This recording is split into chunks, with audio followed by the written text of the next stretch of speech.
Hello दोस्तों, मैं हूं दिनेश किवरा। न्यूमरोलॉजिकल एनालिसिस में आपका बहुत बहुत स्वागत है। जो बाइडन साहब ऑलमोस्ट लगता है क्या कहते हैं कि वोटों से दूर हैं, 270 तक पहुंचने में, और ट्रंप साहब हार जाएंगे। हालांकि अभी भी लोग फिंगर्स क्रॉस्ड कर रहे हैं। हमने बहुत पहले एक अपने एपिसोड में कहा था कि शायद पलड़ा थोड़ा सा जो बिडेन साहब का भारी हो सकता है, लेकिन ट्रंप के अंदर एक क्वालिटी है कि आखिरी मोर्चे पर आके वो पलटी मार जाते हैं और कुछ कमाल कर जाते हैं। तो क्या प्रश्न ये पैदा होता है कि अगर जो बाइडेन साहब आते हैं, जो डेमोक्रेट हैं, मॉडरेट हैं, भारत के लिए उसके क्या इम्पैक्ट होंगे? बहुत बड़े इम्पैक्ट होंगे, क्योंकि अभी तक दोनों देशों के अंदर राइट विंग एक्सट्रीम जो है इस टाइम रूल कर रहा है, जो कि ट्रंप और मोदी साहब के रूप में है, और दोनों ही आपस में मैच करते हैं, दोनों ही एक जैसे ही लोग हैं।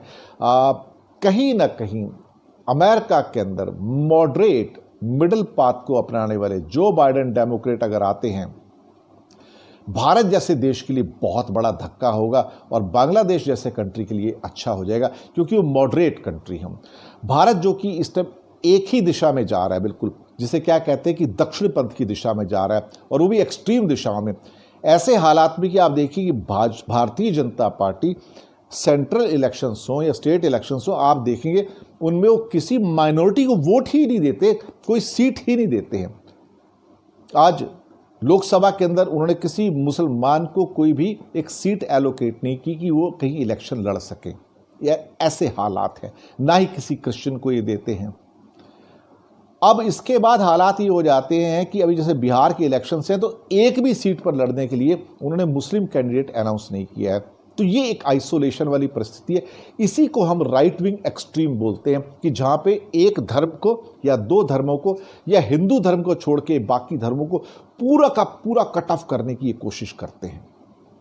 इन हालात में भारत के ऊपर इसका बड़ा असर पड़ेगा, क्योंकि ट्रंप की सपोर्ट और बाइडेन की सपोर्ट में फर्क होगा। जो बाइडेन बहुत बैलेंस्ड व्यक्ति माने जाते हैं, चाइना के खिलाफ जो रेटोरिक ट्रंप के हैं वो बाइडेन के नहीं होंगे, आप देख लीजिए। और वैसे भी जो बाइडेन और कमला हैरिस सिटीजनशिप एक्ट और धारा 370 कश्मीर के खिलाफ रहे हैं, ओपनली बात की है, और भारत को इन नई परिस्थितियों के साथ जिंदा रहना पड़ेगा। उनके पास कोई चारा नहीं है, क्योंकि अल्टीमेटली यूरोपियन यूनियन और अमेरिका दोनों की एक ही राह होती है, और कहीं ना कहीं दोनों की नीतियां भी एक ही रहती हैं, और भारत के सबसे बड़े ट्रेड पार्टनर भी यही है। जल में मगर जैसी बात हो जाएगी, लेकिन जो बाइडेन के आने से भारत के जो खास तौर से राजनीतिक गलियारे हैं, वहाँ पर कंपन महसूस किए जा रहे हैं कि क्या होने जा रहा है, क्योंकि जो बाइडेन के साथ शायद हमारी जो राइट विंग सत्ता है वो रिश्ता ना अपना पाए जिसकी अपेक्षा की जा रही है। धन्यवाद आपका हमारे साथ बने रहने के लिए।